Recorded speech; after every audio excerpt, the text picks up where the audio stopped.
Alors, le président français est en ce moment même à Djibouti. Il va se rendre ensuite en Éthiopie et au Kenya, donc entre le 11 et le 14 mars. Pour quelle raison cet intérêt soudain, a priori, des autorités françaises pour la Corne de l'Afrique? C'est lié tout d'abord au fait que la France semblait s'y être désintéressée depuis 1966, date de la dernière visite d'un chef de l'État à Djibouti, c'était le général de Gaulle, dans la région.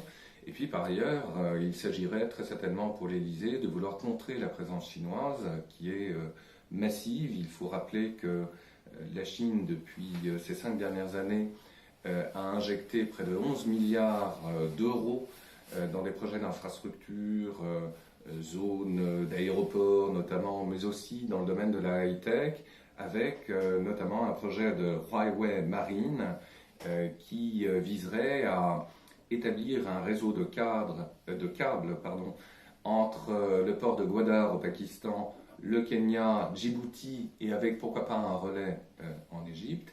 Et donc il s'agit clairement de contrer à la demande même des autorités à la fois de Djibouti mais aussi de l'Éthiopie cette hégémonie chinoise.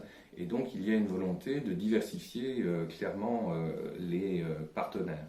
Alors, il faut rappeler aussi que d'un point de vue du symbole, et ce n'est sans doute pas qu'un symbole, était présent dans la délégation présidentielle française le responsable d'Orange, bien sûr, et il s'agit par là même de montrer avant même la venue de Xi Jinping en France que la France n'a pas abandonné cette partie du monde, qui est une région évidemment stratégique, en ce qu'elle donne accès, bien sûr, via Bab el-Mandeb, au canal de Suez et par là même à la Méditerranée et l'Europe d'une manière générale, premier partenaire commercial de la Chine.